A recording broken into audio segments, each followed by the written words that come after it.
Oh, well, hello. Let's just see what happens. There's literally no one here. So maybe today will be another super chill day. Maybe we won't actually do any of the planned stuff today. Oh, hey friends. So yeah, no, it's all good. Hopefully you do miss the show today. Yes, absolutely. I want you to get work. I want you to have fun.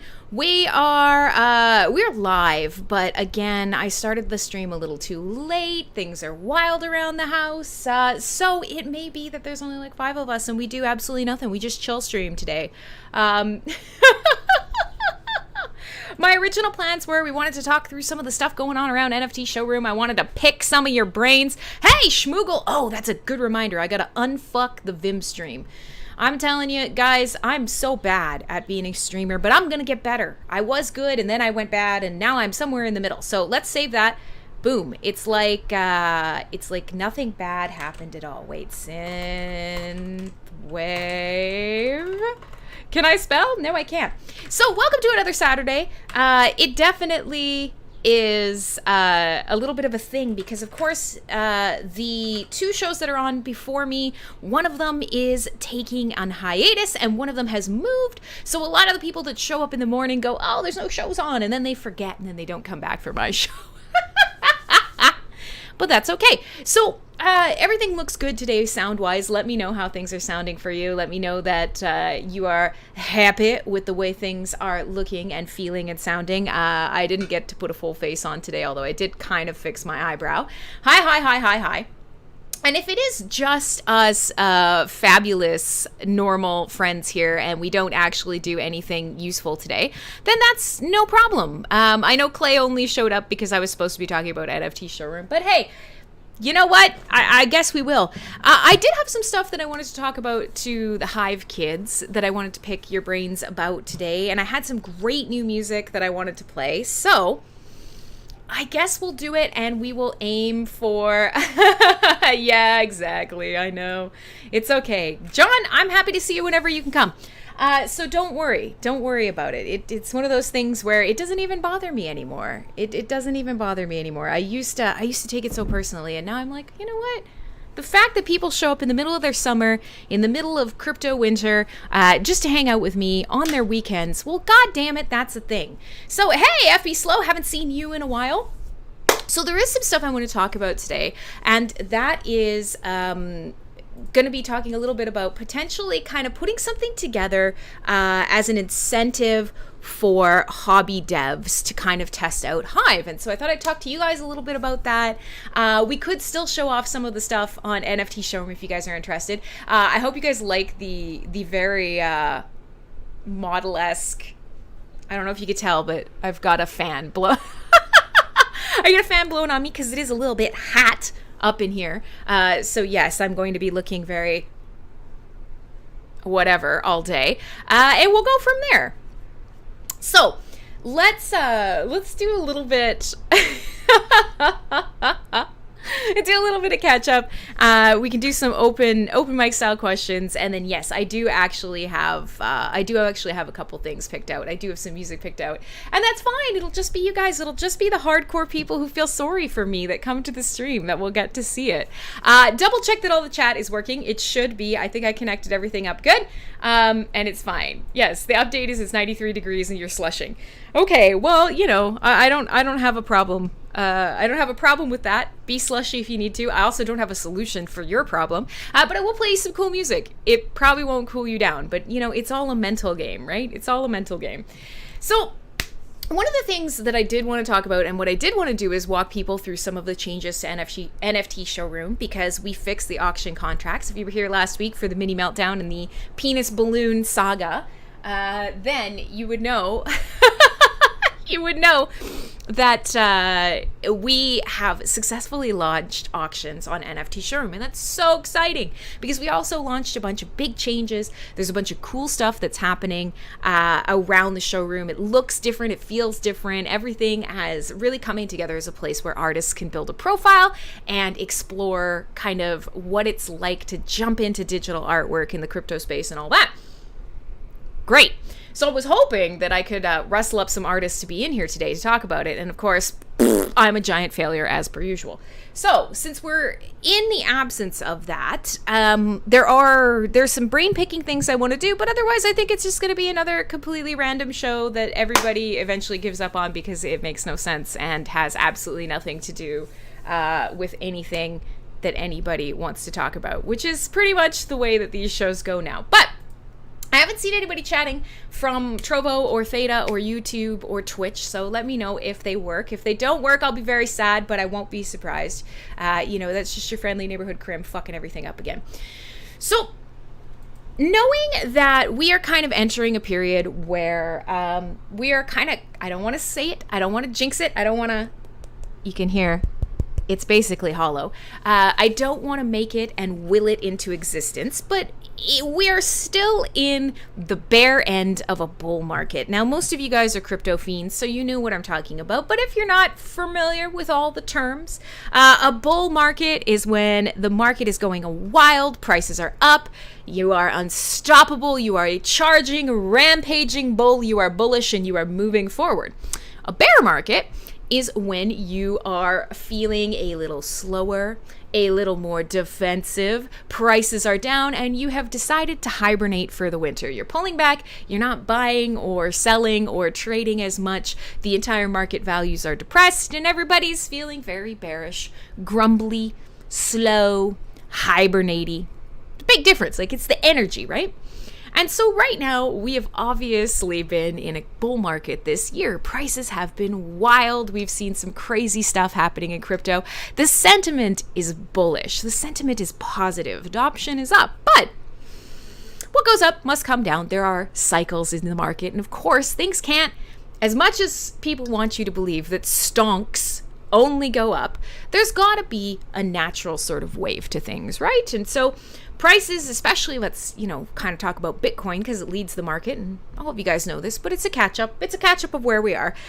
When things go up to all-time highs, they do have to consolidate somewhere. They have to come back down and find a realistic level because all-time highs usually catch a lot of people who FOMO in, who are new adopters, who are not necessarily prepared for the trading world, and eventually somebody's going to dump on them and you'll find things even back out.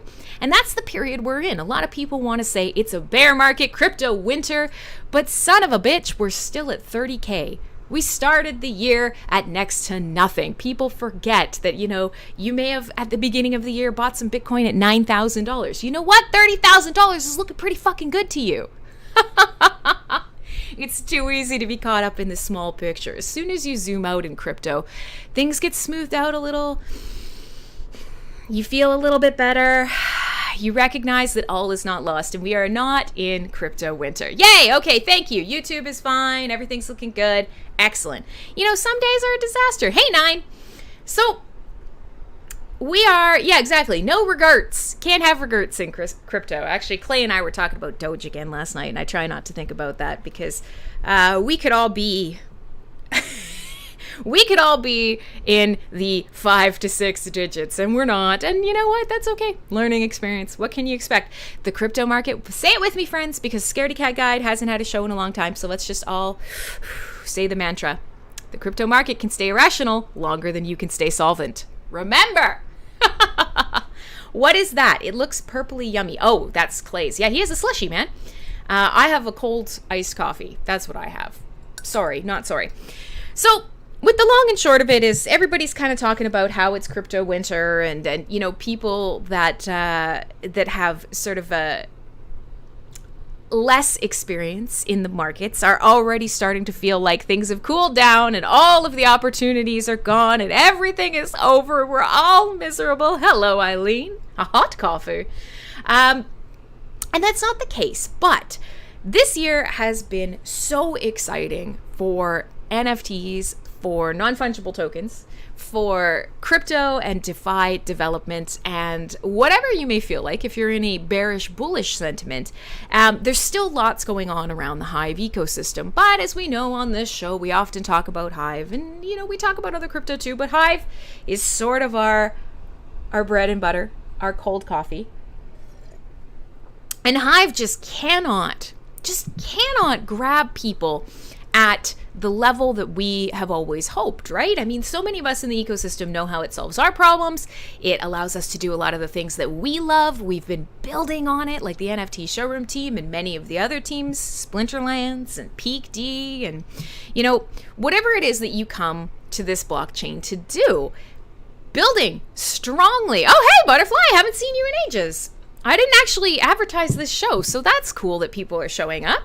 But with the long and the short of it is, you know, we're still struggling to gather that reach. And so one thing that I've been thinking about doing in the background, and that I thought I would pick your guys' brains on, is just something that I'll do myself. And that is, I'm very strongly desirous of people coming to show up and just testing Hive out. And I'm not just talking about blogging for the first time. I'm not just talking about making their first NFT. I'm talking about somebody who's fascinated by the idea of what you can build with blockchain. And we know we have this stupid proposal system, and it's been the bane of many people's existence, because many people have been very upset with the things that have been funded. They're upset with the things that haven't been funded. And, the long and the short of it, this is something that will always exist. Anytime there is money and you personally are not in control of it, you're probably going to feel like it's not being handled right. That's a reality, regardless of how things are actually going. That's a truth, right? And for a lot of us, that's why we don't love government. We don't love councils. We don't love homeowners associations. We don't love, little league sports team with a treasurer that's, just getting by, making up random fucking plans for the money. It's just how we are. But so for me, screw authorities. God damn it. The only problem is a lot of the time they do have control over money. And so the reason that I bring this up is, for me, one of my sort of desires is I would love to see very tiny experimental sort of problem-solving styles contests done with the SPS for the DA, whatever you want to fucking call it, the proposal system, the DHF, the decentralized Hive fund, the personal wallet to the Hive gods, whatever. I don't want to go there.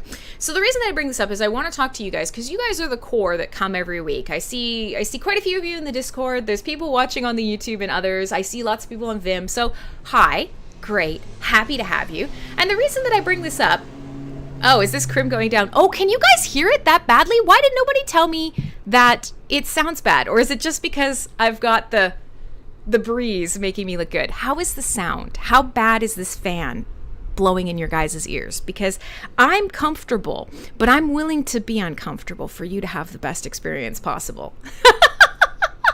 Either that, or I just carry my own atmosphere with me wherever I go, right? Let's just say. It sounds okay? Okay, good. Because I can see that there's actually quite a bit of background noise that's being registered. So as long as Schmoogle can't hear it, you guys can't hear it, excellent. All right, so then that's good. I will continue to look windswept and dramatic on stream. Oh, Lord. Okay.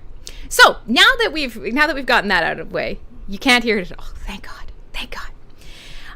What I'm thinking of doing is, I know that Marky has a hackathon and that's in the works, but what I would like to do is I would like to pick at some pain points. Oh, I'm sorry. I ruined your joke. Well, listen, I could be going real fast. I'm a fast kind of girl, although I'm pretty sure that means if we were in the 1920s, that would be very salacious. So the reason I bring this up is you guys are here. You are clever bats and clever rats, and I would like very much to kind of pick your brains. I'm looking for small, solvable problems. They could be with a front end. They could be with an experience. They could be just a thing that you goddamn want and nobody's made it yet. Something small. So the last hackathon was very open. It was like, make a thing, build it on the blockchain. Yeah, small solvables. Smallvables? Smalls? Whatever. Pick a portmanteau. But so the reason that I bring this up is I want basically a small themed sort of mini hackathon, and I'm just going to do this myself. And what I want to do is I want to put this challenge out there. I want to put the prize money up myself. And then when people do actually create something, I want to bring them on the show. I want to pick their brains, and I want to kind of, turn that into bringing someone into the ecosystem, and then exploring and explaining what they did, how they did it, why it didn't work, why it did work. I want to pay them for their dev time, and then I want to get them sort of dabbling in the code base. Now, first things first, does this sound like a terrible idea? It might be. I am fully aware that this might be an absolute shit idea. But to me, this sounds fun. This sounds interesting. If there's somebody who right now is, just learning a web language, or just learning a dev library, or they haven't, dove fully into the world of, working in something like C or Solidity, or something to actually do blockchain dev work or whatever, checking out the sort of graphene base code. Right now, the entire point of Hive is that you can absolutely build, create social dApps easily that are decentralized and that use this network and the features of Hive efficiently. So, is this insane? Graphene-based code. So Nine and anybody else that graphene sounds confusing, graphene is actually sort of the base skeleton of our blockchain. So, we could do a deep dive on that another day. If you guys really want to talk about, what actually makes the chain go? How is the sort of base code of the Hive blockchain put together? Why does it work the way it does? If you want to get real technical, we could do that. It could be fun. But today is not the day. So, what I'm basically saying is, I would very much like... to basically pose a challenge. I want to go out into the ecosystem, probably largely the ETH ecosystem, just because the ETH ecosystem specifically is very layer 2 focused. It's very creative. There are people who are exploring social, and in a lot of cases, there are a lot of people who really understand the idea of a DAO or a DHF or a proposal system or a payment system.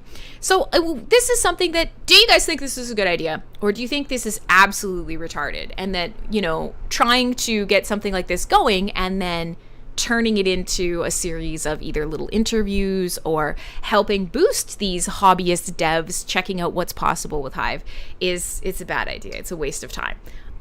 I'm curious to know what you guys think, because in my mind, this is brilliant. Why are we doing this? But I also recognize that I'm going to have to put some serious time into it. And I'm willing to do that in the coming months if you think that this is a good solution, or at least something that might be interesting. Facebook dev groups won't work for this. Oh, yeah, no, I don't use Facebook. Although I will say, as of yesterday, I started creating social media pages, or actually earlier this week, social media pages for all the shows. So I did make a Facebook page for Full Force Radio, and I've almost finished the Facebook page for CyberBuzz, and it's stupid and I hate it. But I recognize that the only way to lure people over here is to go get them from where they are now. If they can't see me, why would they follow me? If they can't see this butt, they ain't gonna follow it, right? That's exactly it. I gotta walk in front of them. There's gotta be at least some little bit of enticement. So, yeah, it's depressing, but I'm making the effort, and I promised you guys that I would. So, this is something to me that would be interesting. Even if it is, I can only find a dev or two for challenges, and it's little things. It's something as simple as, well, Schmoogle had mentioned, let me go back up and find his suggestion, a mentions page, much like how we got replies and comments. So yeah, can you imagine a single page web app that collected up, just basically parsed the blockchain data and made an interesting collection of replies or something like that. So instead of saying like a stats page, which we have quite a few of, some kind of social time to rebrand. Yeah, I know. I realize that the part of the reason that nobody came today is because the alerts didn't fire at the start of the show, which means the tweet didn't go out, and I didn't tweet.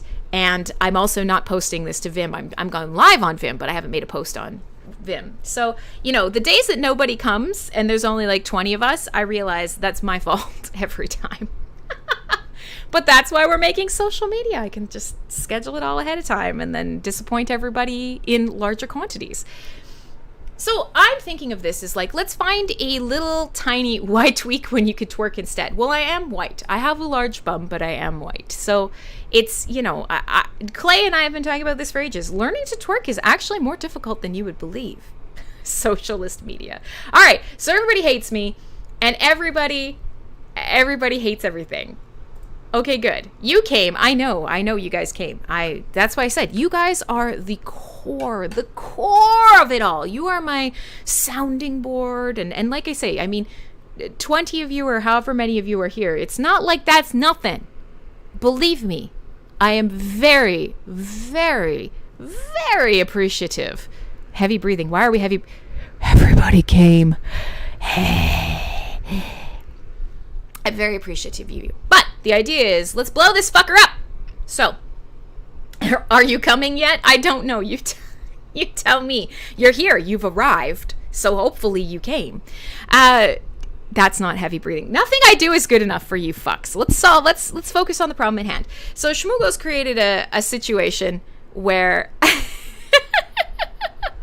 Shmoogle has created a situation and a suggestion of something like a mentions and a replies page. So what if we said, okay, well, I'm offering $3,000 to someone who can create a single page where you can type in, the username of a person, and maybe it does something like it builds an interactive social map, connections of people you've talked to, the comments that are being made, the topics that are being discussed, something like that, something that is fun, that's interesting, that's different. It doesn't have to be life-changing. It doesn't have to be the next perfect app, but something that highlights the process of bringing a dev into the ecosystem, challenging them to pick up the code base for working on top of the blockchain and then creating something interesting. Yeah, it's a cool idea. It's almost like Shmoogle is a cool dude.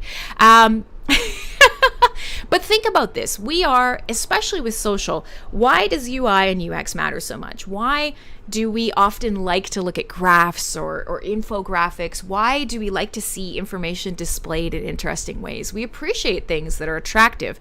And we also appreciate things that have the feel, or at least I do, almost cool. Not quite, but almost cool.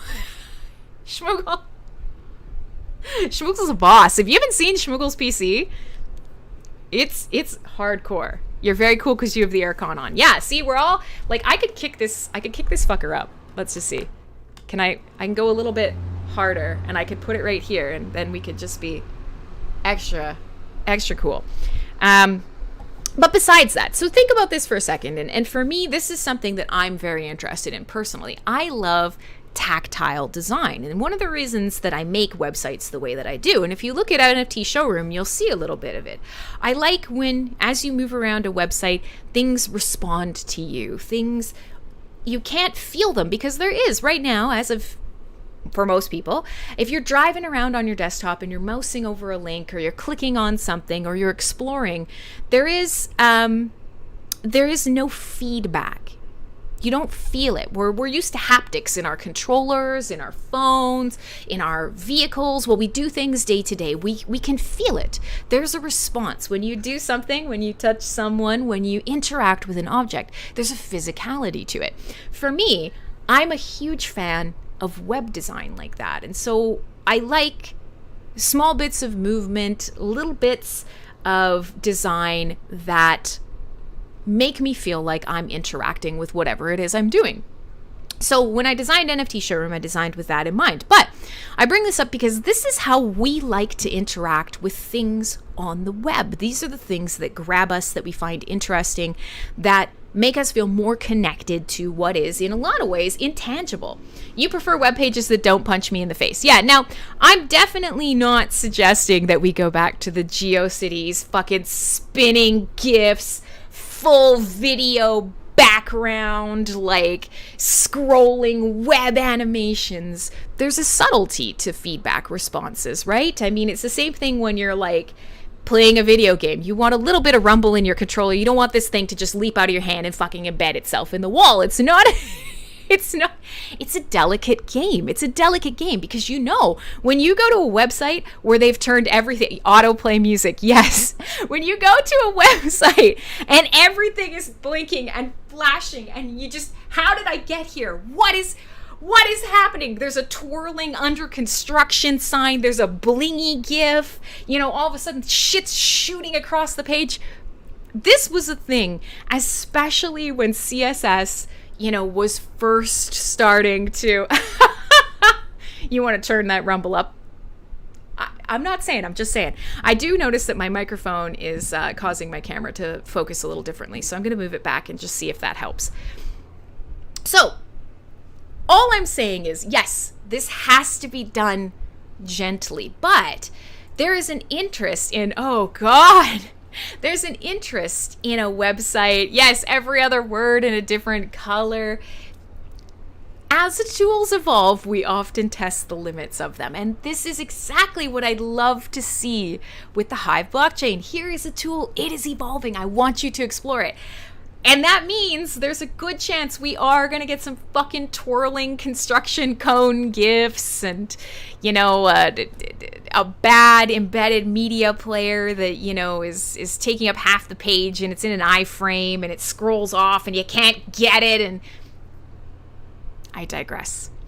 Good design is good design. Interactive design is interactive design. And for things like social media, where we are experiencing real connections through a medium that actually kind of cuts us off from all of the feedback that we normally get, it's really interesting to have that information presented to us in a way that is interesting and different and beautiful and tactile. So this idea of creating even just a replies page where some of that information is structured visually, it's attractive, and it helps start creating a picture of who you are, what you're doing on the blockchain, what your interests are. That would be very cool.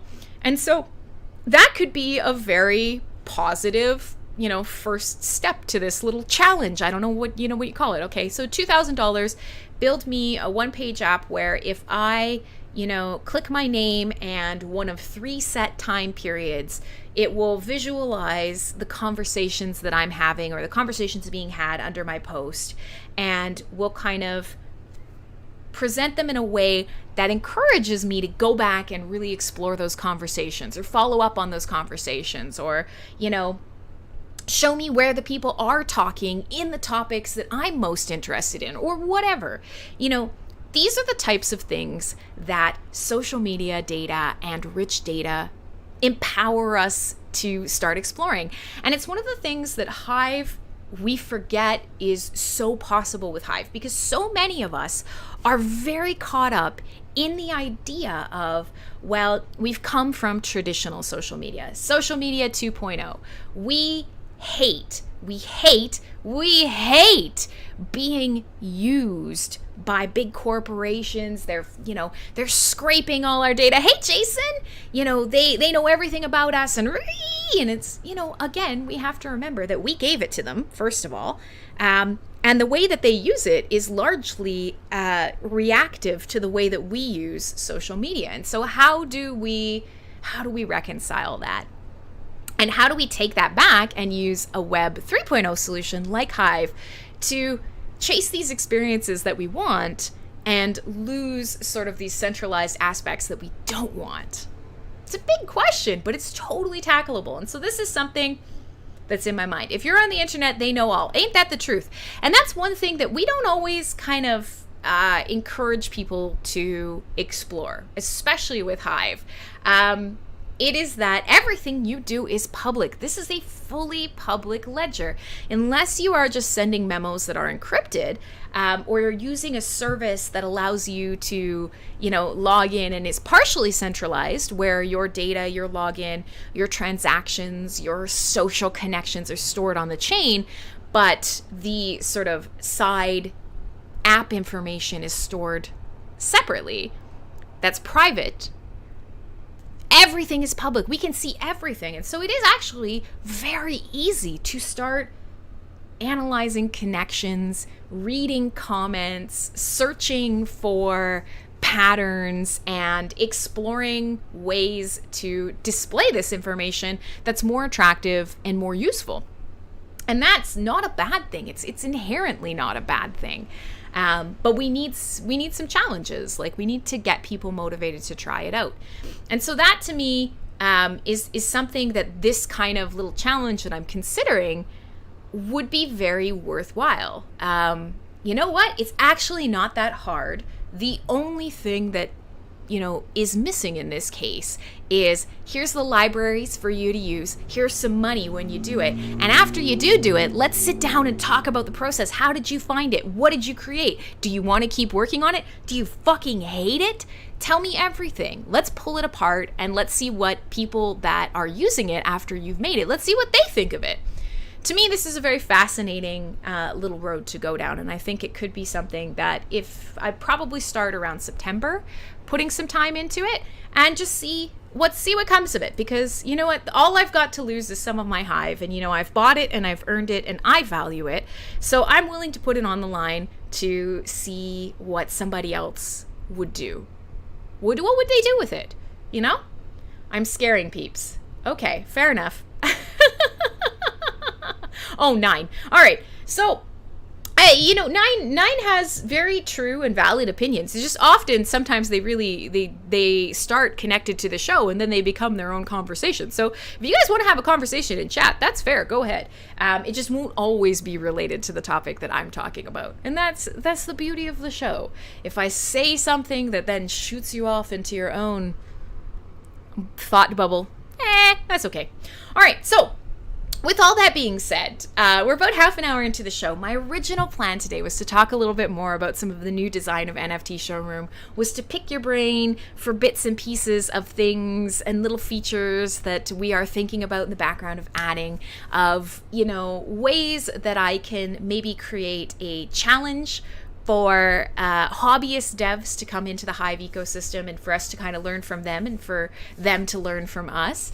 And then, I'm leaving it open because, again, I didn't end up advertising the show today, so it's nobody here but us chickens. It's 20-ish or so of us today, and it's awesome to have you all. My name is Crimson Clad, and I am a crazy blockchain lady, a decentralized tech advocate, a synthwave and music lover, and just, I don't even know. I guess I'm ridiculously full of myself because I stream every fucking week, thinking that you guys will want to come watch.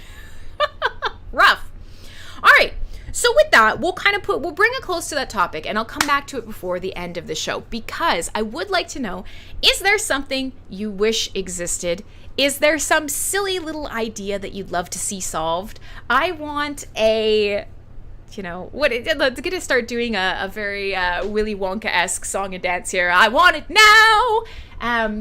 I want a Hive-powered cookie machine. I mean, we had a cookie bot. We had a cookie token and a cookie bot for a while. What is, I could just keep, what? It's Little John up in here. Okay.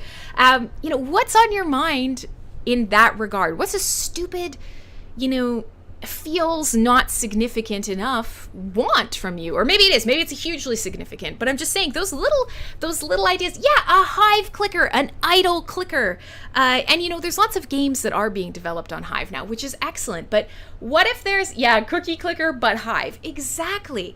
What are some of these things that could be built that could be great practice for someone, that could get them and others like them? You made an egg clicker game? That's fun. So was that basically like an existing code base that you just kind of put assets into and it's like spits out a game? Because I love shit like that. I love things like that. I love no code creation interfaces. They're so fun. And they let you really be creative. I could see it made PAL coins pop out of him. Yeah, that's amazing.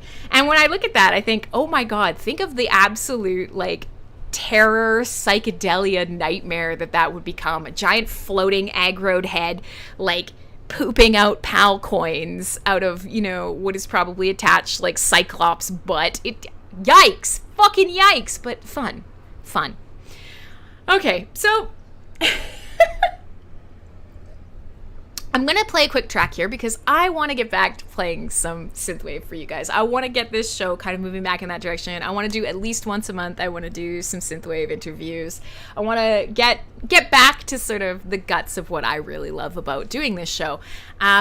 So I'm going to play a quick Droid Bishop track. I have played a lot of Droid Bishop for you in the past. And I will certainly say that this track is an 80s fucking throwback. Now, Droid Bishop, I like a lot of the music that he creates, but this recent release, like, just came out.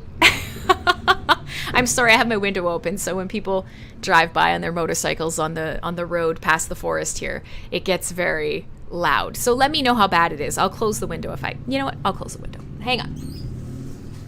Shh. There we go. Okay, so I want to throw you way back because synthwave is absolutely an appreciation for all things retro.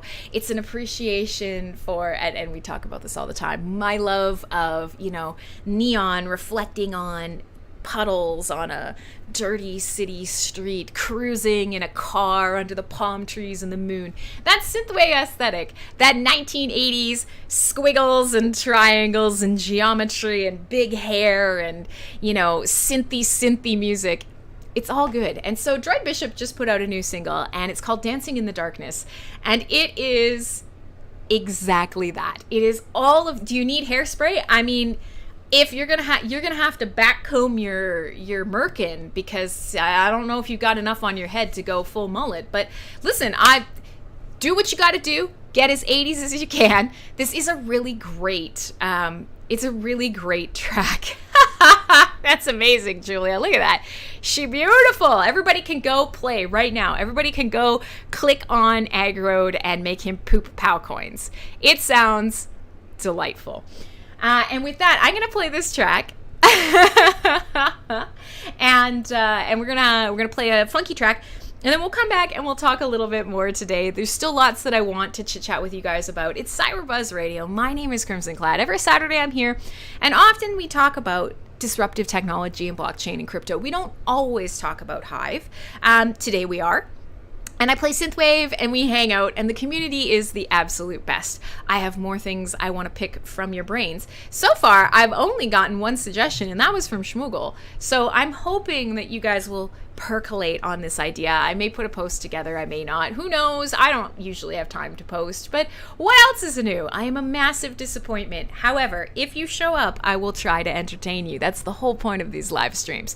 One last thing to throw out there is please, if you have a Twitch account or you follow on the Twitch or you watch on the Twitch, which I see some of you are, please go to @CrimsonClad because right now I'm actually streaming on @She's Crimson Clad. I camped my own name way back when. I forgot I camped my own name. I made a Twitch account. I had to make a second account. I was super mad at the person who had my name, and then I discovered it was me. I have my own name. I camped my own name. So in the interest of, as I'm starting to kind of pull all these social media together, as I'm fleshing out crimsonclad.com, as I'm building websites for everything, I'm trying to get all the branding like on point. So I'm going to be ditching the secondary account that I made. Yes, thank you, Schmoogle, by being functionally brain dead. What can I say? There's no one to be mad at but me. Because I'm dumb. So you get used to it and you eventually realize that you are a stupid pants. it's the story of my life. So, like I said, Droid Bishop, let's play some music. It's a brand new release. It is extra 80s.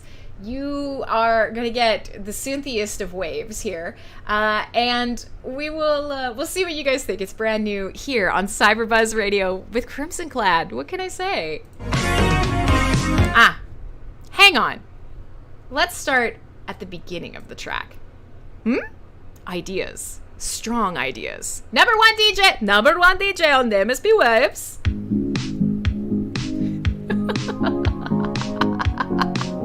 How am I not fired? Oh, you can't fire someone you don't pay.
Radio. It's pretty freaking 80s. Some brand new synthwave from Droid Bishop. It's a great track. Honestly, it's good. I like it. I like it. Yeah, I like it now.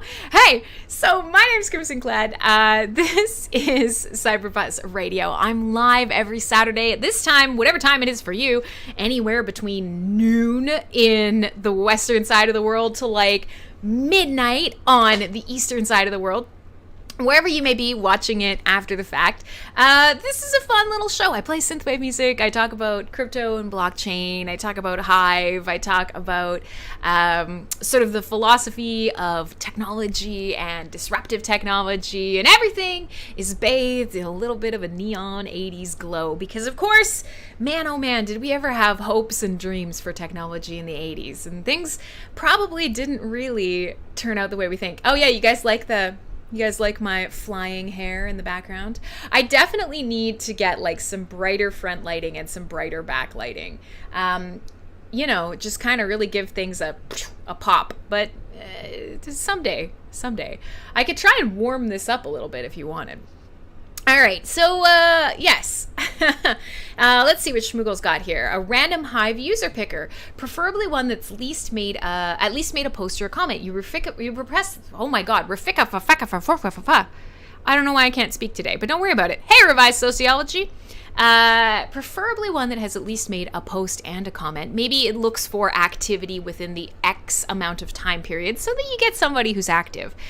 You refresh the page and it just gives you a completely random Hive user. Yeah. And what would you do? Like, how would you present a person in a way that would be really enticing and engaging and want you to go talk to them and check out their content? How would you frame that page? You wouldn't just like, here's their big face image, here's their tagline. What would you do? What information would you pull about them? What would you get out of the blockchain? Would you show their besties? Would you how would you frame that? And, what would make it engaging enough for you to kind of refresh and refresh and refresh? Are you trying to find a new friend? Are you trying to find your new nemesis? What's the tea? So yes, you're gawping at your Splinterlands holdings. Ain't that the truth? Splinterlands has been doing amazing. Splinterlands is, arguably one of the biggest blockchain games in existence. The day-to-day rental market is through the roof. The SPS is coming, which is a token, sort of a governance token, promotional contest, cool stuff going on over there. More and more people are registering to play every day. It's really cool. It's really exciting. So I bet that this is fun. And yeah, so there's lots to sort of pick your brains about.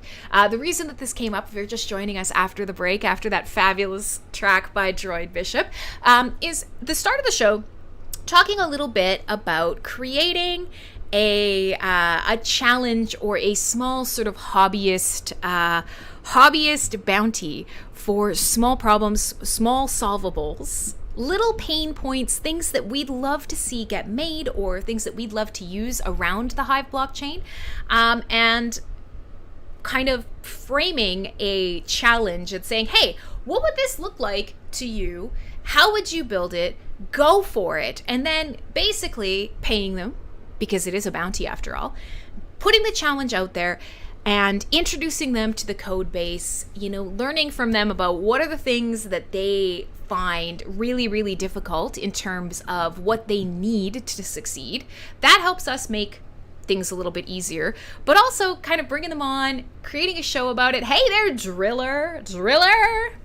We used to have a guy that would come by the PalNet Discord called Digger, and I miss him. He was from Canada. And I always think about him. I wonder how he's doing out there in the middle of the country. Hey, Driller. So, the idea was I'm going to put up some of my own Hive. I'm going to go out. I'm going to do some stumping. It's not a big official thing, but it's just something that, can I find more people who are as fascinated as I am by decentralized technology, who are interested in where social and crypto meet, who are interested in finding ways to help people engage, because that matters to me. One of my big passions is finding people, finding and connecting people, showing them ways of using technology and services. Yay! I'm glad you're digging the show. You're drilling the show? That doesn't work. You know what? Forget it. I don't even have a collar to like Rodney Dangerfield. It's bad. It's a bad joke. But that's my jam. Is I love seeing people learn about things and then make their lives better after they learn about things. And it's part of the reason that this show began. When I began CyberBuzz, all it was talking about Hive. I would answer questions. I would teach people about what it's like being a witness, you know, how to use the chain and whatever. And you know what? Over the past 5 years or wherever we're at now, people don't need me to do that anymore. That's the sort of the sad and, you know, whatever reality of it all is. People don't need that. They've outgrown it, the bastards. You've all outgrown it. You're all much more knowledgeable than I am. And as such, you know, this show has evolved. So yes, absolutely. I'm trying to move this microphone because one thing I've noticed, I put it in a new place today because I haven't quite got the last arm to bring it back close to my face. I haven't got it mounted to my desk. I've been working on this room in the background. And so it's in this spot, and I've noticed it's impacting my camera's focus quite strongly. So I apologize if you're getting motion sickness between the fan and the focus. Just close your eyes. It's like The Simpsons. Just don't look. Just don't look. Oh, Lordy. But yes, so Revised Sociology, you're exactly right. We were mentioning the hackathon, and hopefully the hackathon will be coming again soon. I know, you know, Marky's been busy and he takes a lot of shit around the blockchain, and, you know, people have a lot of opinions of him, and you guys who are here who don't know who he is, no big deal. And if you do know, you may hate him, you may love him. Doesn't really matter. But I am going to... Oh, okay, good. Yeah. I'm glad. Okay, so the audio has sounded beautiful in the past, but I recognize I got a fan blowing on my face today. It's not at the ideal distance. I will correct. I will always correct. Things are coming along. But so my goal is to kind of, I'll try and help Marky with whatever he needs help with, and sort of try and get that going again. But the other thing I'd like to do, yeah, you know, and you can do that. It's very ASMR when you're just right here, but I have to be careful because I'm a very loud bitch, and when I'm right here, I'll blow your fucking head off when I get excited. So we'll just try and be a little more careful with it. Hey, Marky. Hi, Gandalf. I haven't seen you in a while, and I'm very pleased to see you show up. So Gandalf, how long have you been listening? Because everybody's freaking out because I got close to the microphone. Apologies. Gandalf, how long have you been listening? Because I've been talking about this little challenge that I'm considering putting together and sponsoring and whatnot, and I think you will be the perfect person to kind of bounce ideas off of. So I will continue to bother you just like I have been since the day I got to this blockchain. He's a very tolerant wizard. Sorry. Okay. So yes, the long and the... The long and the short of it is, that's something I'm considering. Please throw your ideas out in the chat. If there's something that you wish existed or whatever, or you just have a silly idea like a cookie clicker or whatever, then let me know. And I was too early. That's right. Gandalf, a wizard arrived precisely when he means to. So that's right. I was too early. You were not too late. So we played some 80s music. We talked a little bit about that. We talked a little bit about NFT Showroom. You wish for a whole new world. Can you do that one? I love that you have so much faith in my innate power. The best you can get is a whole new world. I don't actually remember any other words, but I remember the tune. Something, something Disney, and I know that you really won't like that. All right, so, yikes. Let's keep Disney out of it, and because they're very litigious and also a creepy-ass company. And let's continue down this particular road. And this particular road is as such. Next week is my birthday, and I pulled this up on Full Force Radio, and nobody had a good idea whatsoever. So next week, my streams will be birthday streams, and I think that's fun. And I'm trying to figure out how to celebrate. So yes, we will play all of the music. It will probably be like a neon dance party. and we'll kind of figure it out. So yeah, Driller, this is something that if you're interested in this topic, we've got a couple different shows on MSP Waves, which is the station that we're broadcasting from. If you go to mspwaves.com/schedule, you can find there are a bunch of shows: Discomfort Zone, Clown World, Coffee and Philosophy, and a lot of them talk about sort of where our world is at. They talk about how crypto I'm 19 already. Flattery will get you everywhere. I'm actually going to be turning 36. And I don't really care. Numbers are numbers. Birthdays are fun. I like any excuse to celebrate. I like any excuse to bring you guys into the party. And apparently it's like a big thing. When you're out there streaming and doing your thing, you are supposed to be like, fucking birthdays, let's party it up. So I'm going with the crowd. But I do agree that it's all about shifting your mindset. And so most people that come to this show because they've found decentralized social media, or because they've found cryptocurrency, or they've found blockchain technology, or there's something that they are not happy with in the current world, and they are working on finding ways of shifting their worldview, shifting that paradigm. That's what we're all doing right now. We don't trust the fucking government. We're not happy with the legacy financial system. We are doing our best to learn more about what it takes to, be good to our planet and our own community, but also to embrace disruptive technology and to find ways to Stolat. Thank you, Gandalf. It's a Polak happy birthday. So it's good. I am going to have a bunch of kamiki. That's what I'm going to do. That's going to be I actually also had some suwata. I don't know if you have a recipe for suwata, but it always gets brought over for me because that shit's like crack. It translates literally to salad, and it's like apples and eggs and pickles and potatoes, and it's just this it's kind of like a Polish potato salad sort of, and it's oh my god, it's crack. It's actual crack. I don't ever have to eat real food if I could eat suwata for the rest of my life. All right, we've gone way off track, and now you guys are measuring your pickle again. So let's try and swing it back around. There's two things. Next week, birthday stream. If you have ideas, I'm all ears. Otherwise, I'm just going to play a ton of music, and we're going to, we'll wear stupid outfits, and we'll just throw a fucking dance party. And yeah, okay, perfect. That sounds great. If you wanna drop a link, I would be happy to have you shill a little bit, because it sounds like, Driller, we got a lot of synergies between what you're liking and what people in here are liking and what we all put out there into the world. So that's it. It's an important thing. I mean, Making Stuff talks on similar topics as well. For Meadows and Makers, he talks a lot about where do you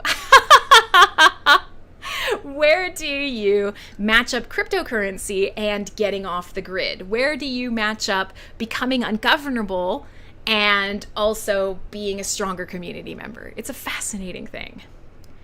So let's just see here. So there's this trading bot, Hummingbot. I am familiar with it. I know a lot of my friends who are traders that use it. So you want to make support for the Hive internal market for Hummingbot. But people do use it on a daily basis. So that's really interesting. You know what? There's a great example, is something of like looking for ways to find popular software that's in existence already and allowing it to start tying into what's happening around the Hive ecosystem. Yeah, people would probably love that shit. They don't care what they're trading as long as they're making money.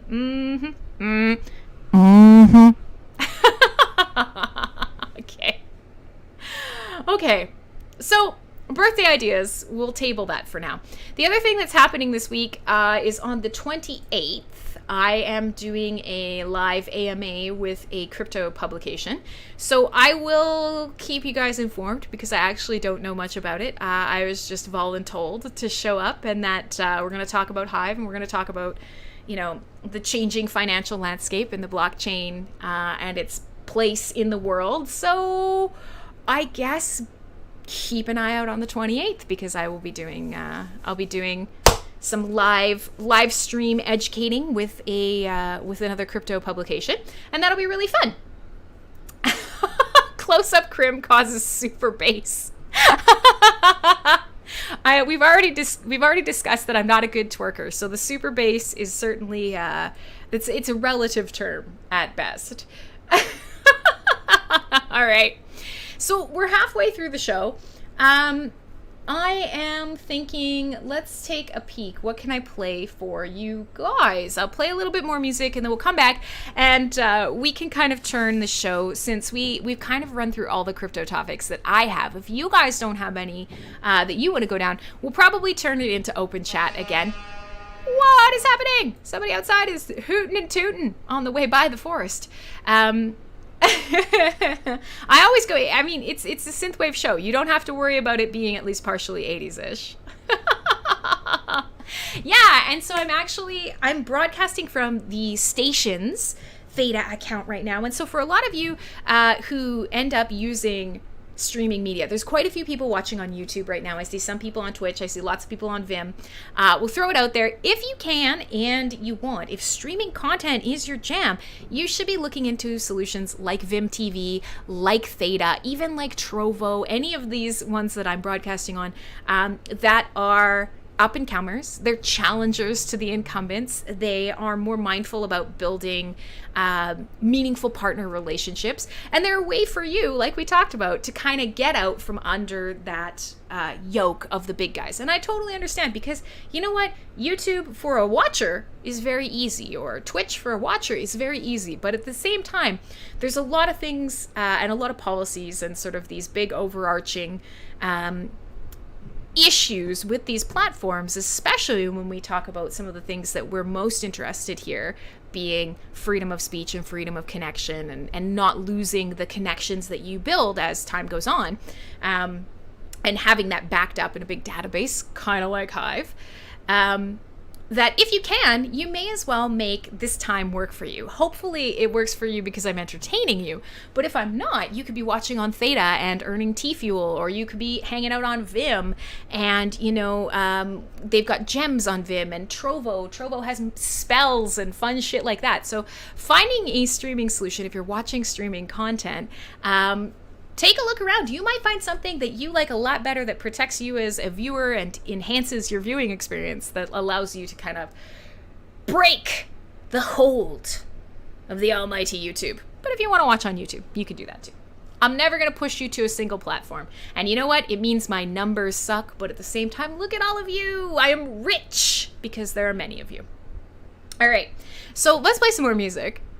And then we'll come back, and you know what? If the show turns into talking about ballooning up foreskins again, so be it. I mean, it's not out of the realm of possibility. You guys do tend to do that a lot. Gandalf is a fan of spells, and we'll go from here. So the long and the short of it is, if you're watching on Theta, that's MSP Waves. That's a social interactive broadcasting network that is built and powered by Hive. It is a Web 3.0 centric. It is meant to be decentralized, and it's run by a community of volunteers and passionate people. So if you're looking for more cool talk shows, go to mspwaves.com. Check out the schedule, because there are more today even. We've got 2 more shows today. We got 2 or 3 shows tomorrow, and all week we have live content. And in between the shows, we have music produced by artists who are in the blockchain community, who are in the crypto community. I'm not saying we're cool, but we're fucking cool. All right. So I'm going to play something by Max Parker, who is an up-and-coming synthwave artist, and he makes, like, pop music, synthwave music. He is...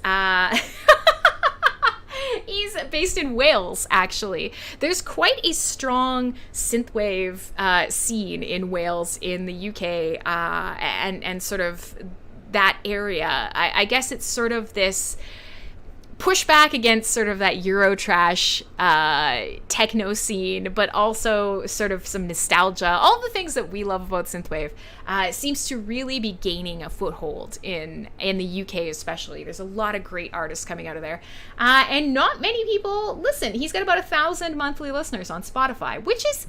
that's ridiculous. He needs more. And he actually just released a single that I want to share with you guys, but it's not available yet. It's called Neo Noir, which of course is the perfect match for this show. But Since I can't play it for you yet, I'm going to play another new single called Cloudscape. It is a very sort of retro techno, I don't know what you want to call it, that sort of horizon line in a digital world. So I'm going to play that track for you guys, and then we'll come back and we will have another hour to hang out. We can talk about whatever you guys want to talk about. We can talk about video games or Hive or other stuff. We can play more music. We can have a lot of fun here on CyberBuzz Radio. So the track is called Cloudscape. I am called Crimson Clad. What else do you need to know? Nothing. Just listen. Shut up.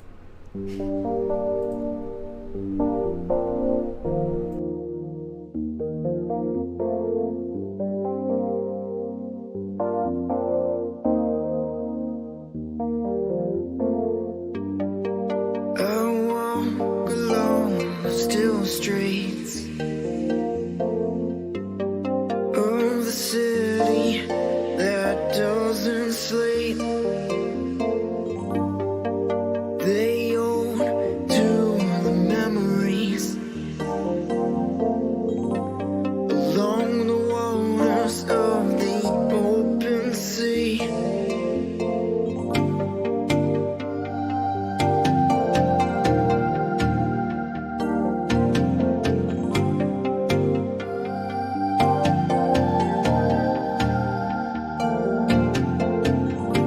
Once it comes, where will it go?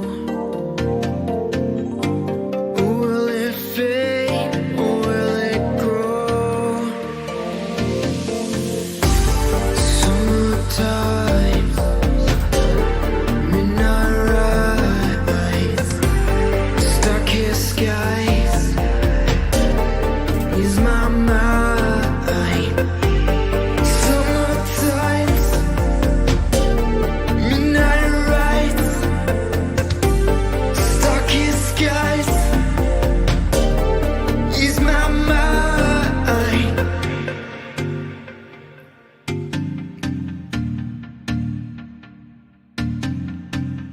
Days.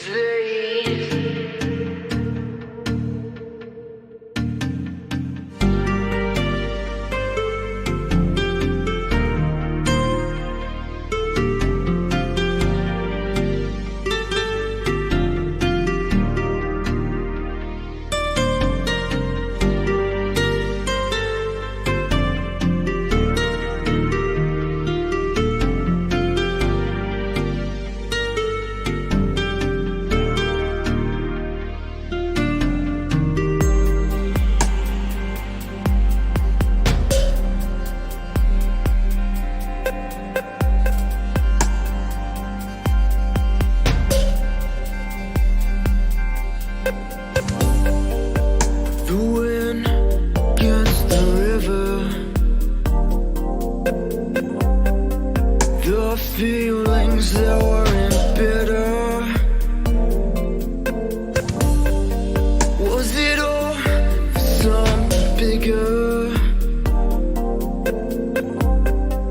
Or another frame inside this mirror? Moonlight falls upon the skyline. It opens under the sunrise. It's almost over. The midnight light. It's like everything for me.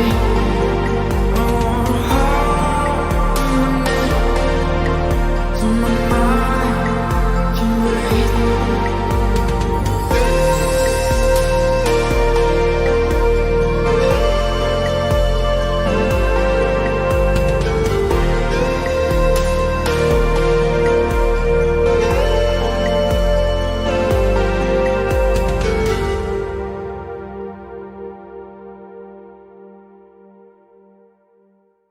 All right, there you go. So yeah, super down-tempo track, but I often play really high energy outrun stuff. Synthwave is often, you know, kind of the upbeat, sexy saxophone side of the 80s. So it's nice every now and again to kind of play something a little more, yeah, you know, moonlight coming in the open window of your moon roof on your Lambo as you cruise along the Miami coastline or whatever. So there you go.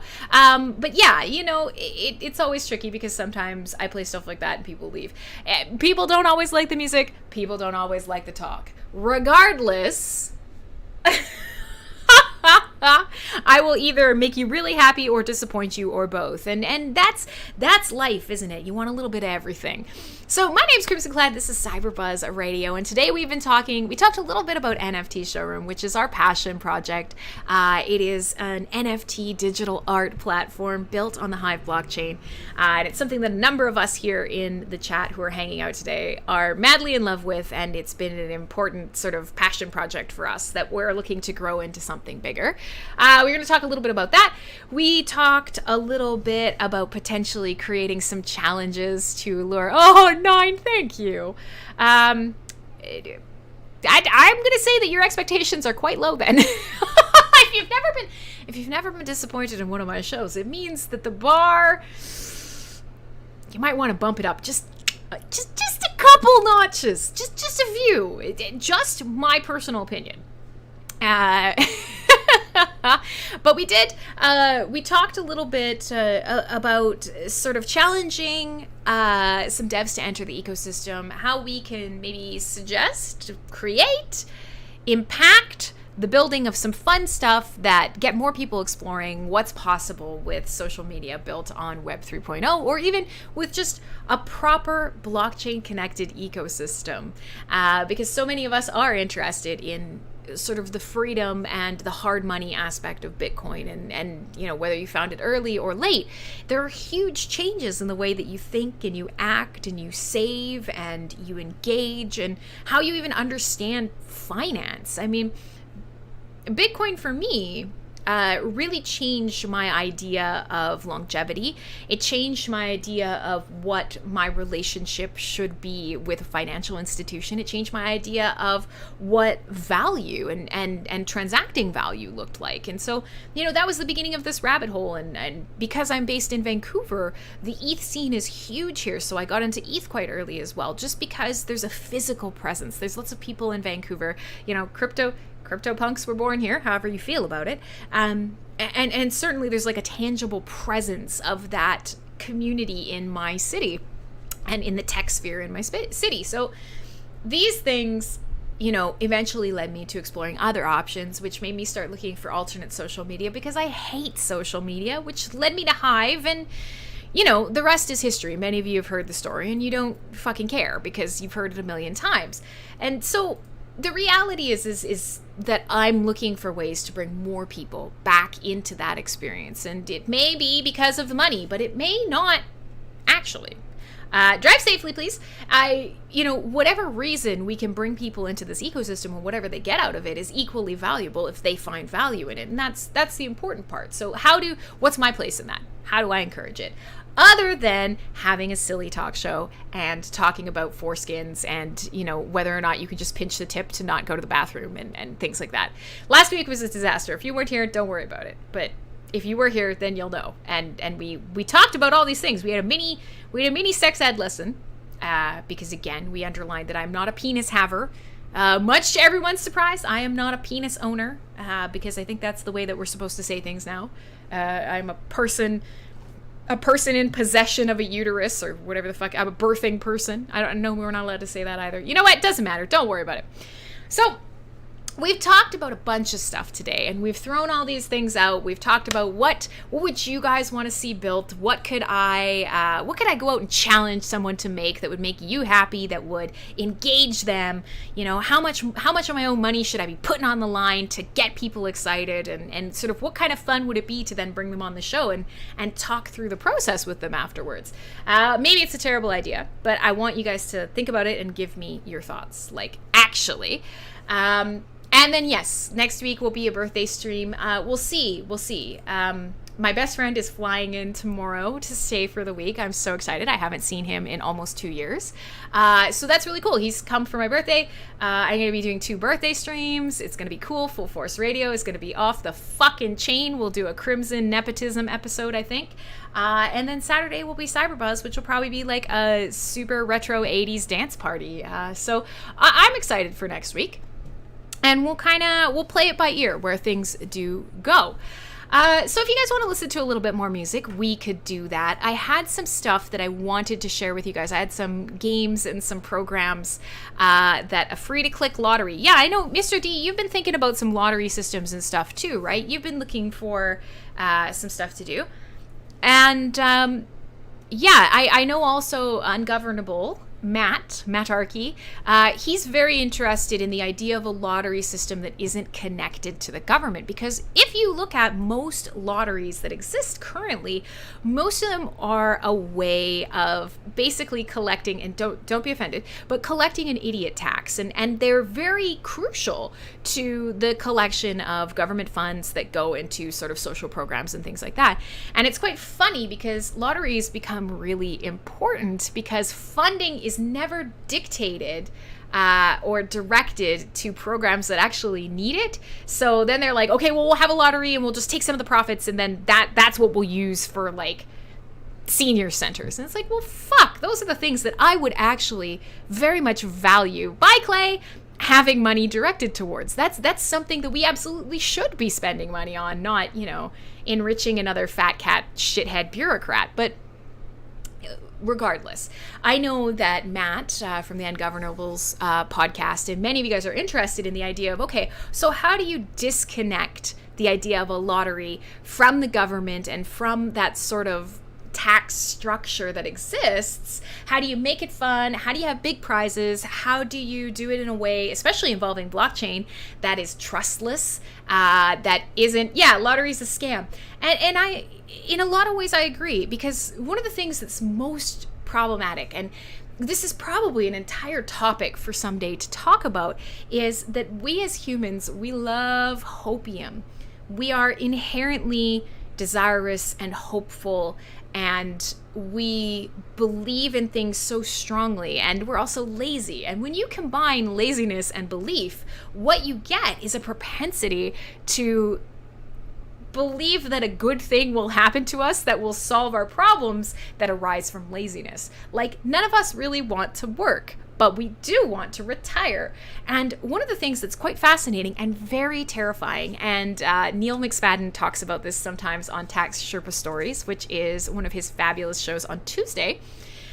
He talks about this, and it is that in the US, I live in Canada, so I don't know any stats, but I know in the US that, like, it's something absolutely absurd. Like 3 out of 5 people believe that they'll win the lottery and then retire. Like, their retirement plans are not like, let me make plans for taking care of myself for the rest of my life.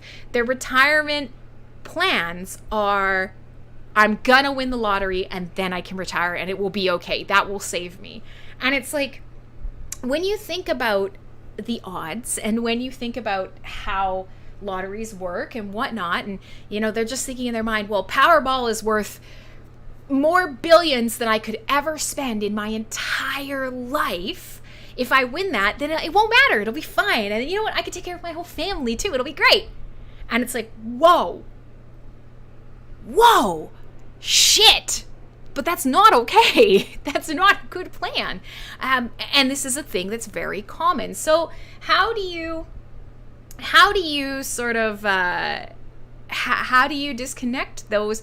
How do you work with people who inherently have that, that attitude? Not everybody, but most people. How do you work with people who have that attitude? How do you disconnect lottery from government? And boy, oh boy, wouldn't it be neat if you could track all of the funds, how they're dispersed, if you could use a secure, cryptographically traceable lottery and draw method? Like, isn't it kind of like blockchain is a perfect, and blockchain and cryptocurrency is a perfect fit for something in the gambling realm like lottery? Weird. I digress. All right, so taking a look at the time. Yeah, I mean, and fuck, I'm in Canada. Like, our lottery, let's just kind of put this in perspective because it's different for everywhere. We have people who listen from all over the world. But I live in Canada. The entire population of Canada is smaller than the population of California. And 50% of 50% of Canada's population actually lives in one place on the East Coast under a certain line in a small geographical area. So you have to remember, like, when we talk about the lottery here in Canada, it's like, ooh, $1 million. The big max, like Lotto Max ones are like, ooh, somebody won $7 million. You fucks in the US with your Powerball. It's just egregious. I've never heard... I can't even imagine this much money. I live in the crypto space. Where every day people are moving tokens worth, trillions of dollars, and it's like, whatever. The Powerball is disgusting. You guys literally have like $1 trillion, hundreds of $1 million as lottery winnings, and it's shocking to me. It's trillions, billions. I don't know. I don't know the Dr. Evil reference. What is it? $1 million? And then he gave up and then he asked for too much money. I don't know. But either way, it's shocking to me. It's completely hilariously egregious. It's aggressively too much money. And that's why in our wildest dreams we believe that maybe we'll just win the lottery and that'll be our retirement plan, because it's so out there that the only place that number belongs is in our imaginations. Gosh. It's fine, though. Every time I go down to the States, I'm going to buy a Powerball ticket. And then the government takes all of it. Don't they take like 33% or whatever? Fuck. What else is new? So yes, thank you, Kitty. That's a perfect example. That's exactly what I'm talking about. When you look at the population density, basically everybody lives in Vancouver or Toronto and Ottawa. Like that, everyone, all of Canada, that's where they are. And most of them aren't here in BC. I live on the West Coast. I live just outside of Vancouver in beautiful British Columbia. My province is trees and mountains. It's trees and mountains and lakes, and it's not a particularly useful province. Look where people live in my province. Not a whole lot of places, because it's all mountain. It's fabulous. 59% with capital gains for that large a win. Fuck that noise. But you know what? People don't even question that, because they're like, I'll still have $28 gajillion. And then, they get it. It's already cut in half. And then they live that Tiger King lifestyle. And all of a sudden, 2 years later, they're fucking poor again. Humans are bad at stuff. All right. Do you guys want to listen to a little bit more music? Do you want to have a little bit more fun? Do you want to do a little bit more synthwave here on CyberBuzz Radio? I think you do, and I'm mostly putting words in your mouth because I want to, and what I want goes. Oh, gosh. So yeah, in British Columbia, it's me and my moose. It's me and my two dogs. And it's actually funny. I've never seen a moose in British Columbia. I've seen many bears. I've seen all form of deer, elk, all sorts of large cats, birds out the yin-yang, weird small mammals. I've not actually ever seen a moose. And I thought I would see one when I was up in Alaska doing the wildlife craziness. Nope, never seen one. So it's on the to-do list. Eventually, that moose can't hide from me forever. But I'm trying to think of what I could play for you guys. And I realized I have not played Dead Astronauts in a while. I love Dead Astronauts. They make so much good music. And so I'm trying to decide, do I want to play a Perturbator remix? Do I want to play To Find Her? Do I want to play Unhappy Woman? I'm thinking I'm going to play Favorite Lover, because we were talking about something a little more upbeat.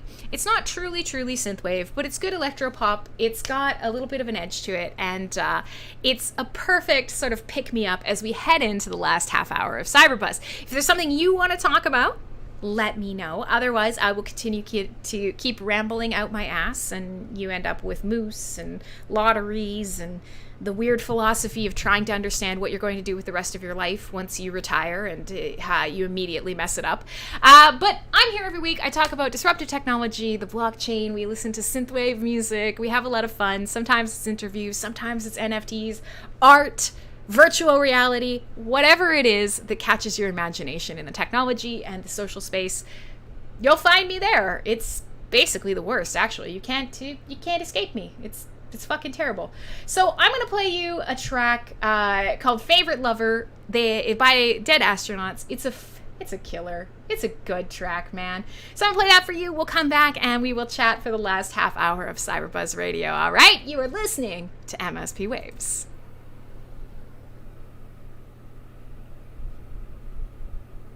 It's a quiet intro. I'm not messing up, I promise. Not this time.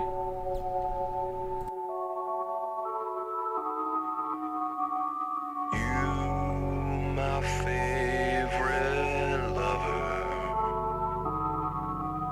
I've been selling my memories like stars to be bought. These stars you were thinking would be grace for dead astronauts. Dead astronauts.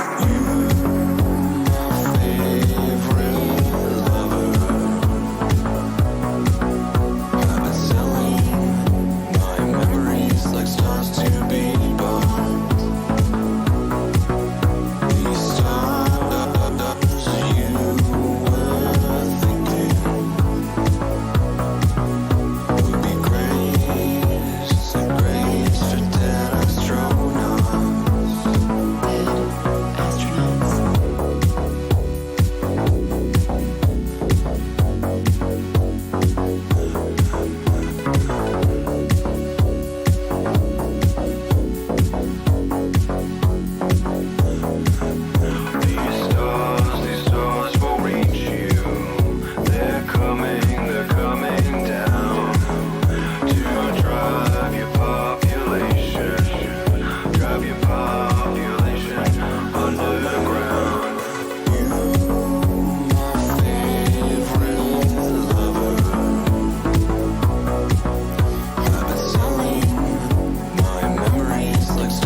go.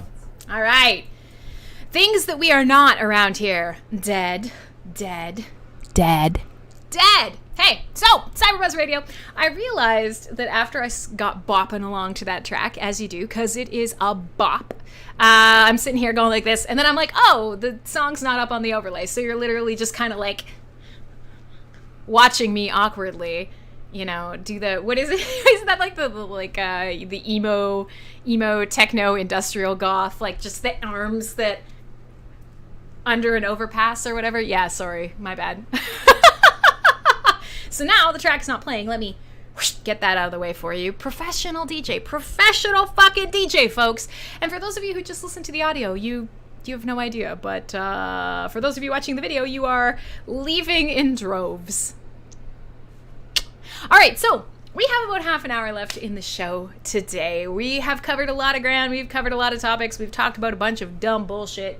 And for those of you who are still left, now that we are in the back end, now that we're all in the back end, everybody's in the back end of the show.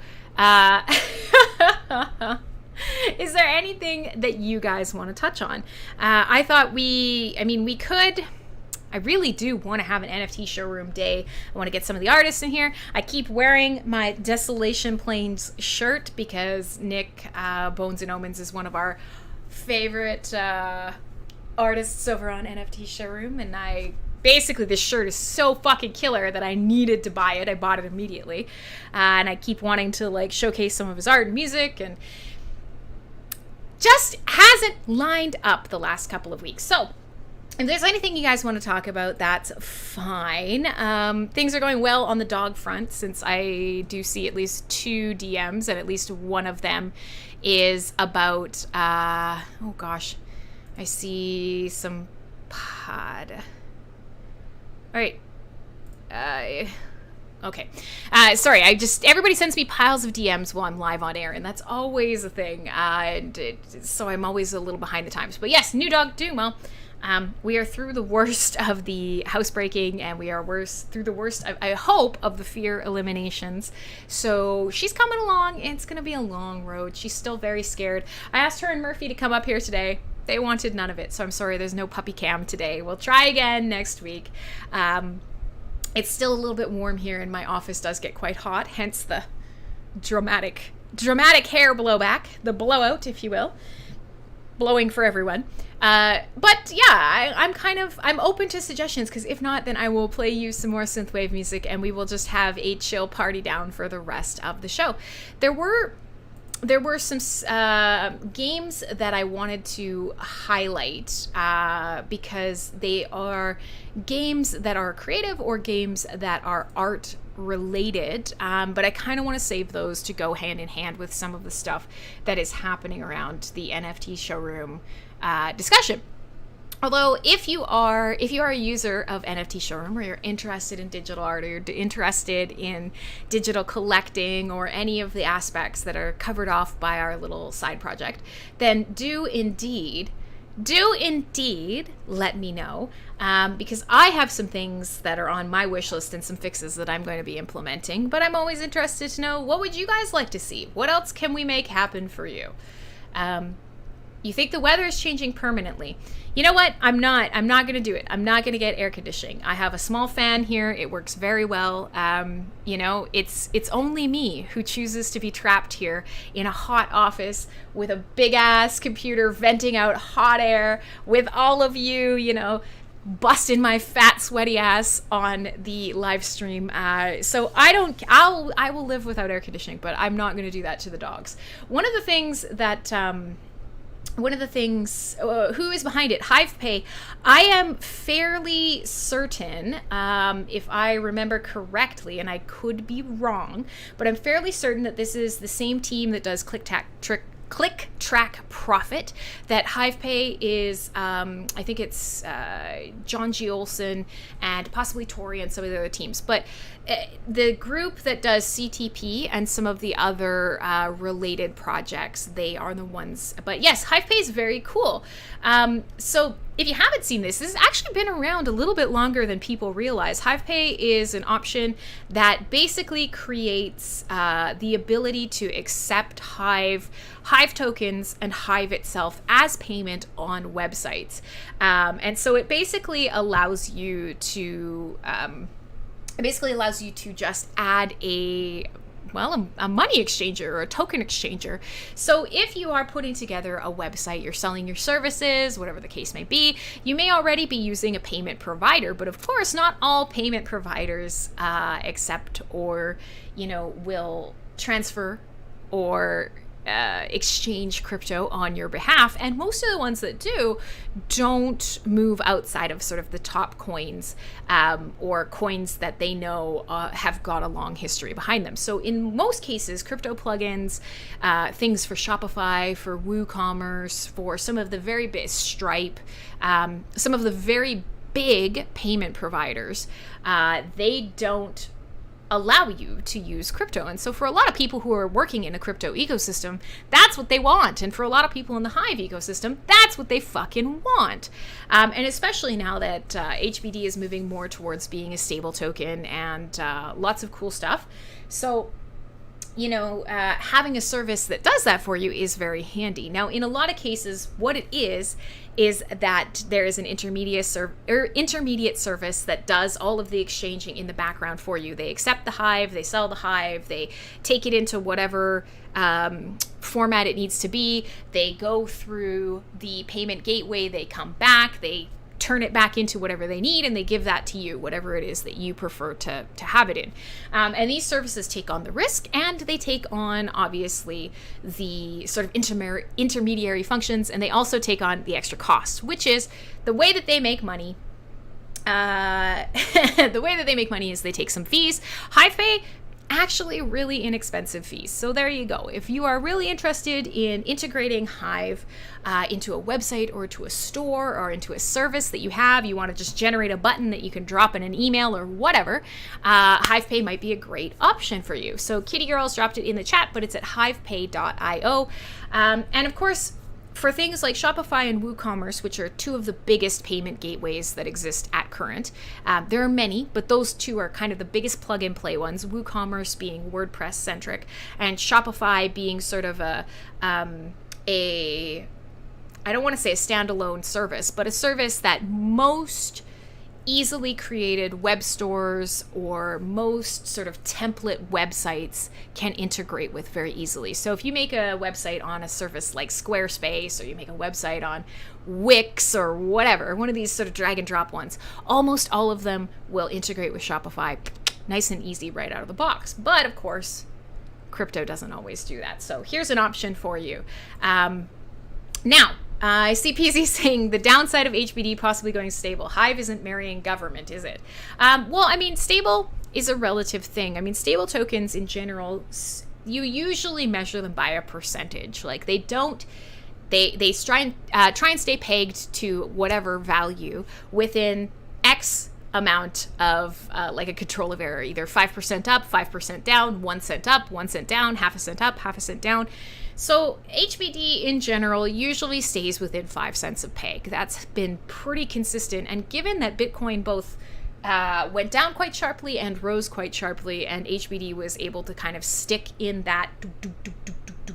Yeah, and so Schmugel's saying most stablecoins manage about 0.5% of deviation, which is, much more normal than HBD. But of course, we also live in a very small market cap, uncontrolled, outside trading market scenario for HBD, filled with people bound and determined to pump it because they look for small market cap coins that are, you don't need a lot of money to move them. And then, of course, you can wash trade with yourself, or you can create a situation where you pump, then you dump. And one of the best examples, of course, would be sort of SBD and the previous ecosystem with Steem. You look over there and sometimes you're like, what is happening? What is happening? And it's high volume manipulation. So currently, it's nice to see that HBD is becoming a little bit more consistent because it allows for things like HivePay or in general, like people like you who are, engaged in the Hive ecosystem, or who are looking for, a crypto ecosystem where they can start transacting value back and forth and kind of have an idea of where that value is going to be tomorrow, the next day, a month from now. One of the most amazing and horrible things about crypto, as we said earlier in the show, is that the market can stay irrational longer than you can stay solvent. And what that means is crypto that you have today, crypto that you had today, may be worth 100 times a week from now. It may be worth negative 50 times tomorrow. And that makes it difficult sometimes to transact in terms of like a business decision. Makes it tricky for you. So something like HBD being a little more stable is a valuable thing to the ecosystem. I agree, Schmoogle. It does need more exchange listings. We've definitely been trying. It's very tricky because a lot of exchanges, their money isn't just made in fees, which of course they make a ton of money in fees, but usually to list they want big fucking bucks, and so it should be easy to kind of tack an HBD listing alongside Hive, but unfortunately that's just not the case. So it is leaning on them, it is showing them the new sort of staking interest that is available to it, and it's really kind of being obnoxious. It's a thing to work on for sure. And the internal market, I believe just recently, Disregard Fiat actually created the API for this, but we do need a node to serve it. And then potentially we'll try and get that more integrated into price information that's going out to exchanges and allow the information to look a little better and and to have it be a little more valuable to exchanges to actually include this information. So I agree with everybody in chat. They're talking about, exchanges will be more likely to list it as stability increases, which is true. And we are starting to see that stability is looking, pretty good compared to where it was. Yeah, it's not a matter of difficulty per se, Schmoogle. It's will they fucking do it or not? And we've talked about this on the show before because exchanges are always one of these fascinating things. Hey, Stace, good to see you. Exchanges are one of these sort of fascinating things that, it seems so simple, but it gets really easy to forget that they have 5,000 plus tokens at any given time that they're managing, and so they've got hardware clusters where they're running master nodes or staking nodes or verification nodes or witness nodes or whatever sort of piece of software that they need to be running to verify the ledger for each chain, for each token.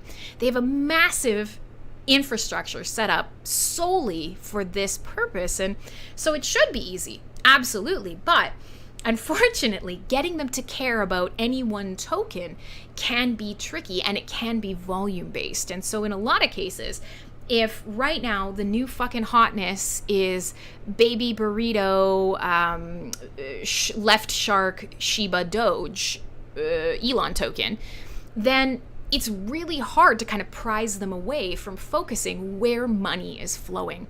And we know this is pretty standard. This is good business. So one of the biggest things comes down to is, how do you show a value proposition for something that you have or that you're using or that you are enjoying? How do you take that and you get in the face of a company that, in the seconds that you actually... I mean, the fact that there isn't a baby burrito, like, forget baby beluga, baby burrito sitting on my plate, like the baby burrito token. Let's do it. Although I think there is Kebab Finance, and they have a little like happy kebab pita donaire type mascot, which is pretty close. I mean, it's pretty close to baby burrito, so it's out there.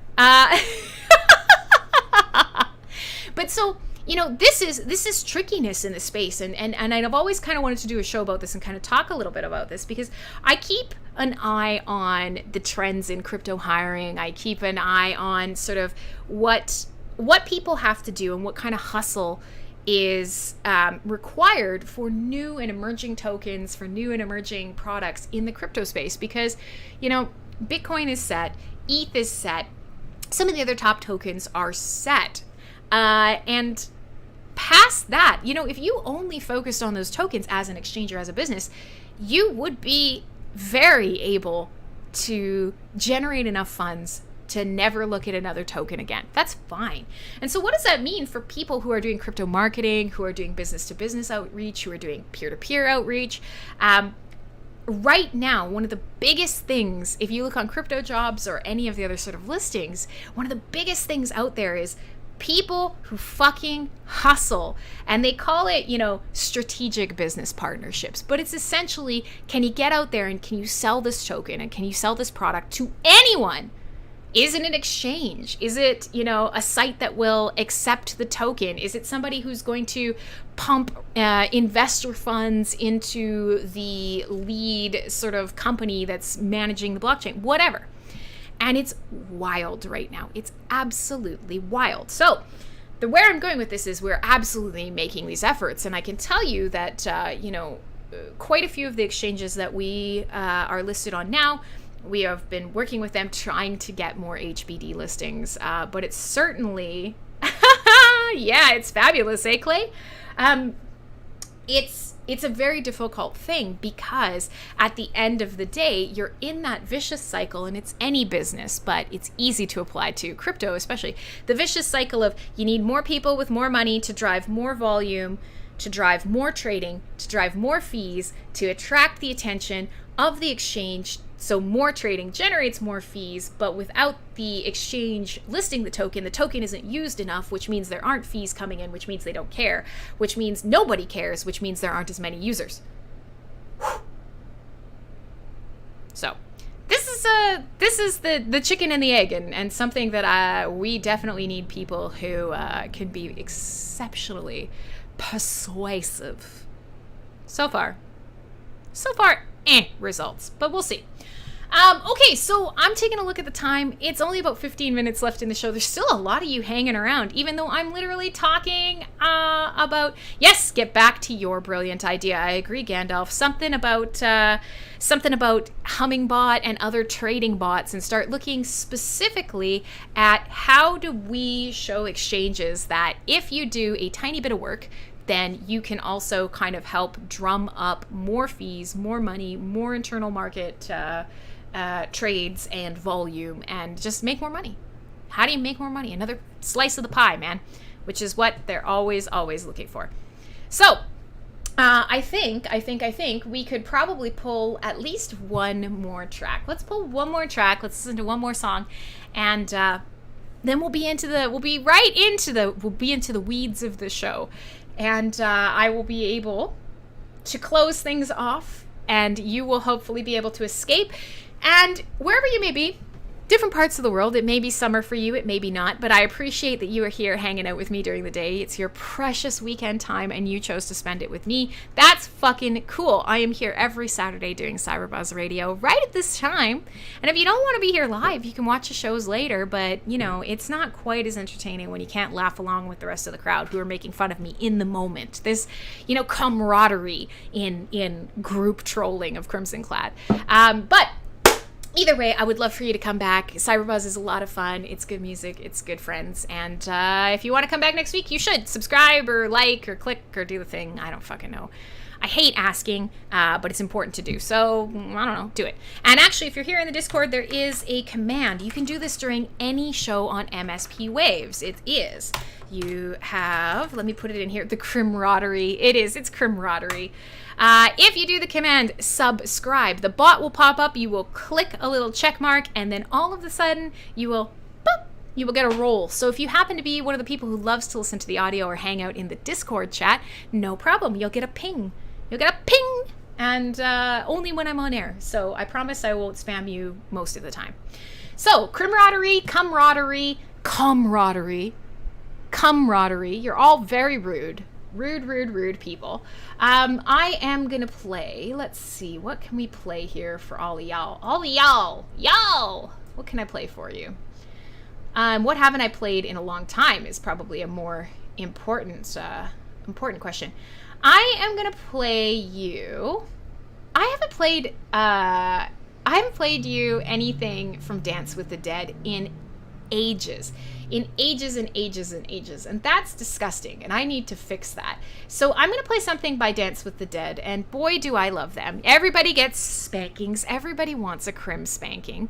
And that one that just came up in chat is pretty accurate. A little bit of a butt bongo fiesta. I'm going to play you guys some Dance with the Dead, and then when we come back, we will wrap everything up. We'll recap the show. We'll remind you of some of the things that I would love to hear from you. You can always send me a message or whatever. Make a comment. Do the thing. I don't fucking know. But tell me your opinions, and then I either will or will not act on them, and I either will or will not in any way, shape, or form pay attention to you. It's a little bit of everything. Okay, so now, after I said that, Dance with the Dead, and I had it, and I was ready to go, I scrolled away, and now they're gone. Well, that's sad. Okay, I'm going to play you a track called Dead of Night. My name is Crimson Cloud. The show is almost over, but don't you worry. Don't you worry. I am eternal. You can't escape me. Don't be afeared, kids.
Alright.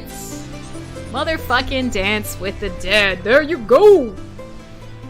I'm a huge fan, and I know I talk about this a lot, and I'm trying to find GIFs. I was looking through my phone trying to find Dance with the Dead GIFs from the last couple times that I've seen them live. I'm very lucky because I live, of course, on the West Coast, and they are actually I believe they're from California. They're from California, and Magic Sword are from Oregon, and so they tour the West Coast all the time. They come up to Vancouver all the time. I've seen them live a bunch of times. They're the coolest dudes. They were a duo for a long time. Live guitars, live synth, loop pedals. And they actually, just this last year, I think I let you guys know, smack that ass with cheese wheel. Perfection. I like cheese. How do you fascinate a woman with cheese? But so they recently actually just got a live drummer too. So the energy is through the roof. I highly, highly recommend when we're all back to normal and we're all back to life, which is soon. I mean, honestly, shows are already happening. Tickets are already being sold. It's fucking awesome. I highly recommend that you check out Dance with the Dead. I'm just looking right now trying to find more images from when they were live, but a lot of it is actually they were touring with Dragon Force, which was so fun. So fun. It was a great show. But so, of course, I'm looking for more live images with them, and I don't have any handy because, of course, we're coming to the end of the show. So, listen, today's CyberBuzz was real fun. Thanks for coming to hang out with me for the whole show, you guys. I apologize. I keep thinking we're going to put together this NFT showroom thing. I'm going to start on time. We're going to get tons of artists here. We're going to talk about it. And I do want to do that, but I messed up. Yeah, you saw Dragon Force live too. It's a sweaty, fun time. Their crowds are always fucking wild.